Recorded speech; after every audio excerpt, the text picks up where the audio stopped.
বন্ধুরা, আজ আমি পটল চিংড়ি করব।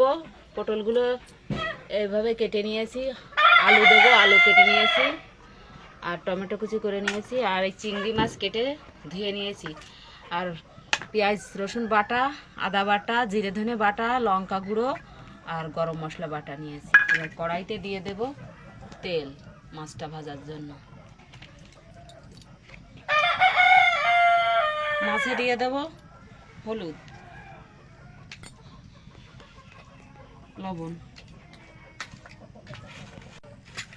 লবণ হলুদ মেখে নেব মাছে।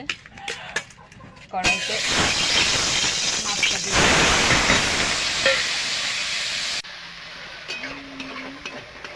মাছগুলো এভাবে উল্টে পাল্টে ভেজে নেব।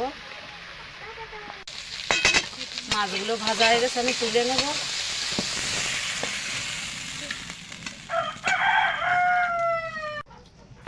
কড়াইতে দিয়ে দেব তেল।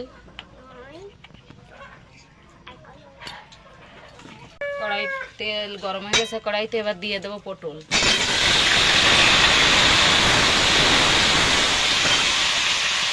দিয়ে দেবো একটু হলুদ,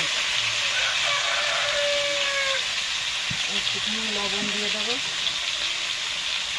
পটলটা আমি নাড়াচাড়া করে ভেজে নেব।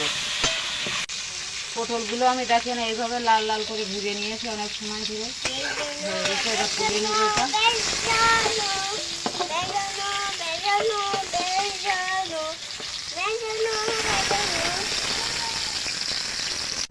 কড়াইয়ের মধ্যে এই আলুগুলো এবার ভেজে নেব। সামান্য লবণ, সামান্য হলুদ, নাড়াচাড়া করে এটা ভেজে নেব। আমি আলুগুলো ভেজে নিয়েছি, এবার তুলে নেব।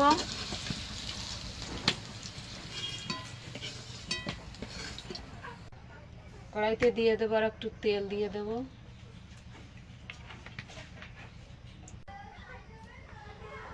তেলটা গরম হয়ে গেছে, এবার দিয়ে দেব পেঁয়াজ রসুন বাটা।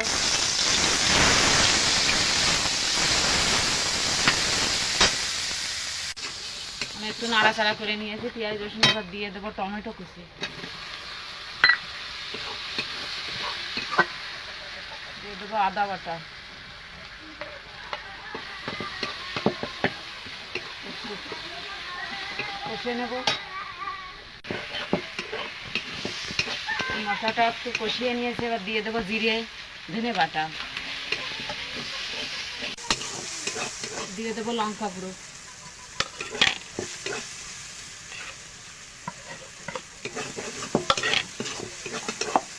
ভেজে রাখা আলুগুলো দিয়ে দেবো।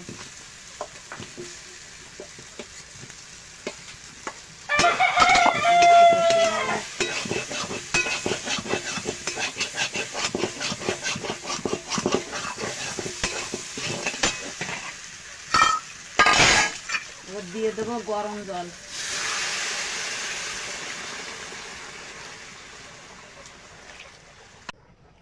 দিয়ে দেবো সামান্য হলুদ, সামান্য লবণ, ভাজার সময় দিয়েছি।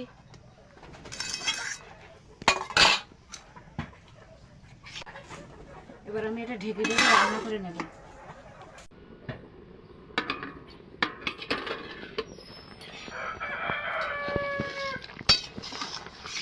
একটু জাল করে নিয়েছি, এবার পটলগুলো দিয়ে দেবো। চিংড়ি মাছগুলো দিয়ে দেবো।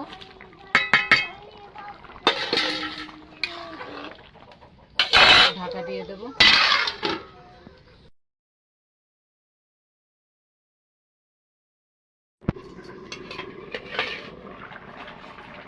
নাড়িয়ে দেবো।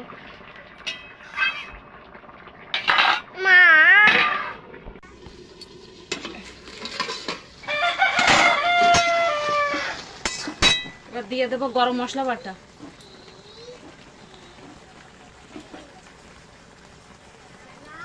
নাড়াচাড়া করে নেব।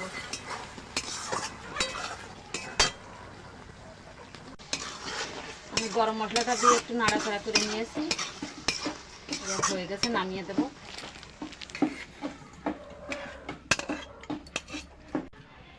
আমার পটল চিংড়ি রান্না হয়ে গেছে। দেখেন, রেসিপিটা যদি ভালো লাগে লাইক কমেন্ট শেয়ার করবেন আর আমার চ্যানেলটা অবশ্যই সাবস্ক্রাইব করবেন।